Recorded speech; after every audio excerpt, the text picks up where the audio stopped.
ଅପେକ୍ଷାର ଅନ୍ତ ଘଟିଲା। ଆଉ କିଛି ସମୟ ପରେ ଅପେକ୍ଷାର ଅନ୍ତ ଘଟିବାକୁ ଯାଉଛି।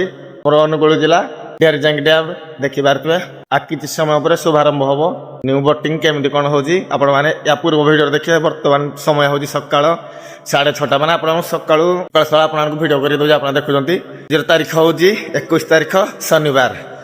ମଜିଗା ଛକରୁ 3 କିଲୋମିଟର এই গেট আপনারা দেখতে পারথিবে। সে গেট ভিতরে এই রোড হচ্ছে আমার অনুগুল SH 63 মজিগা ছকরু বামকু গলে আপন মানে সে ডেরজাং ড্যামরে আপন মানে পৌঁছি পারিবে।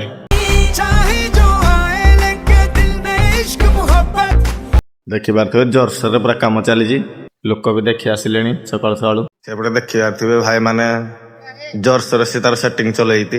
କିଛି ସମୟ ପରେ ଉଦ୍ଘାଟନ ହବ ନା, ସେଥିପାଇଁ ପୁରା ସକାଳୁ ସକାଳୁ ପୁରା ଲାଗି ପଡ଼ିଛନ୍ତି ଆଉ। ତ ଆପଣ ମାନେ ଆସନ୍ତୁ ଦେଖିବେ କେମିତି କଣ ବୋଟିଂ ହଉଛି। କେତେ ସୁନ୍ଦର ସୁନ୍ଦର ଦେଖିପାରୁଥିବେ ସବୁ ଆସିଛି। ଆଉ କିଛି ସମୟ ପରେ ଆପଣ ମାନେ ଦେଖିବେ ଆଉ। ଏଇ ଚିତ୍ରଟି ଆପଣ ମାନେ ଦେଖନ୍ତୁ ସବୁ କଣ କଣ ଅଛି। ଆଉ କିଛି ସମୟ ପରେ ଇଏ ସବୁ ଚାଲିବ। ଏଇଟା ବି ଲିଷ୍ଟ ଅଛି ଦେଖନ୍ତୁ। କୋର୍ଟରେ ବସିଲେ କେତେ ଟଙ୍କା ଆପଣ ମାନେ ଦେବେ ସମ୍ପୂର୍ଣ୍ଣ ଡିଟେଲ୍ସରେ ଲେଖି ଦିଆ ହେଇଯିବି। ଆପଣ ମାନେ ବ୍ୟସ୍ତ ହବାର ନାହିଁ, ଦେଖି ଦିଅନ୍ତୁ।